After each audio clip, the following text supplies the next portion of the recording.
Hi everybody, it's Peggy Arvidsson, hand analyst and soul coach. I am getting ready to do a laser reading, about 4 minutes or so, for Sunish, who found me, I think, here on YouTube. You'll have to verify that, Sunish. You sent me a scan of your dominant hand, right? And asked me to do a reading, and I let you know that the type of reading I do is non-predictive, although I'm always happy to do a reading. So can you all see his hand, I hope? I'm asking like I expect you all to answer me. There's a few things here. There's so many things, Sunish, to talk about in your hand, and I only have a few minutes. So one of the key things that caught my eye right away was your freckle on your ring finger, right up here. Let's see, right here. Okay, it's at the tip of that middle zone. Your middle zone on your ring finger in particularly is quite long compared to the upper zone and the bottom zone. And I love that. It's really leaning into, though, that middle finger. In fact, so is your ring finger, really leaning in. And this says to me, you spend a lot of time thinking about how things might look. Like, in other words, if I'm going to make money, how is it going to look? You know, how's it going to look if I come out and say that I'm a singer, or if I come out and say that I want to be an accountant? I don't know. You know, it kind of depends on what your community, what your tribe thinks about you, and how you think they think you should make money. Generally, when we're leaning in like that, we are we're thinking about what other people are thinking about us, but particularly in terms of what's leaning into your middle finger, how we're going to make money, how we've set our values. And also the freckle there really just drew my attention to that finger in the first place. And that middle zone is always about the everyday stuff. So it's about applying your creativity, I would say, or you tend to naturally be an innovative or a creative guy. And I think that comes out naturally in what you do every day, whether it's a creative way that you use to solve problems, or a creative endeavor, you know, being an artist, being a dancer, being a singer, whatever that case may be, or a creative healer. All of these are suited to you.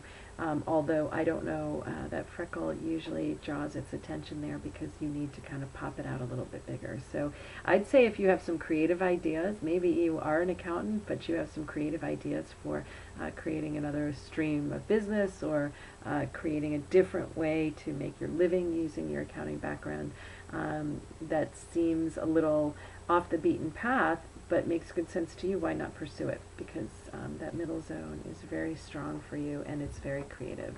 The other area of your hand, I'm not sure if this is, you know, here's the technology gets in your way.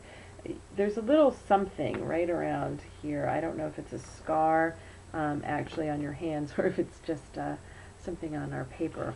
So I'd have to have you email me about that. But it is right in the zone of the moon, which tends to be kind of blank in your hand, which is interesting to me because you have a pretty good line of intuition, or a Mercury line that goes up from this part of your hand and curves in this way. So that shows me that you have a good sense of intuition, or your divine guidance, or you're willing to kind of connect to things outside of yourself in order to make decisions and move forward in your life, if you use it. If you don't, what you're doing is you're kind of shoving it all down into the basement and saying, I'll get to that later when I have time, and you're just letting it all stack up, and you're not actually achieving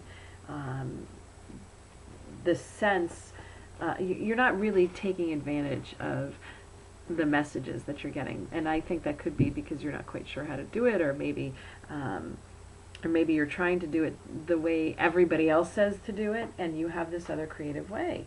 So try, you know, when it comes to using our intuition, I have found this three-pronged approach works really well for me. You first act on it.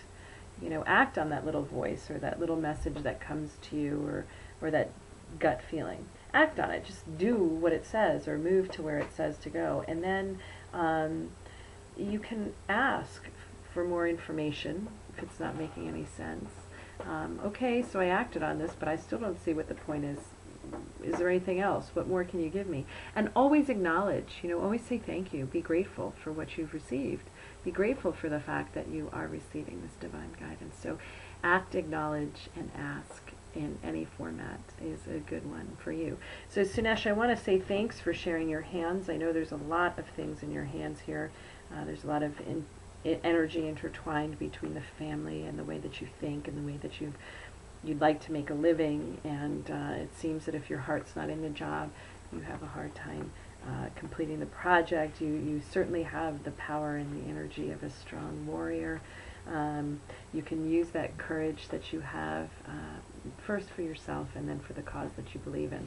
So, but I want you to know you seem to feel like you don't actually have that much control, and that may be where you need to use the courage. Use the courage for you. Stand up. If you're not doing what you love and it's not as creative as you'd like, see if there's a way that you can move forward.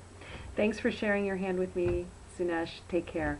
And if anybody else would like to have a mini reading, I do tend to get to them after I do my paid readings, but this is so much fun for me. Send me an email with your handprint at handanalystpro@comcast.net, and I will take a look at it. If you want more information, you can always visit my website, www.intuitiveevolution.com, or I invite you to check out my blog, which is awakenyoursoul.wordpress.com. Look forward to talking to you and hearing your comments here. Take care. We'll talk soon.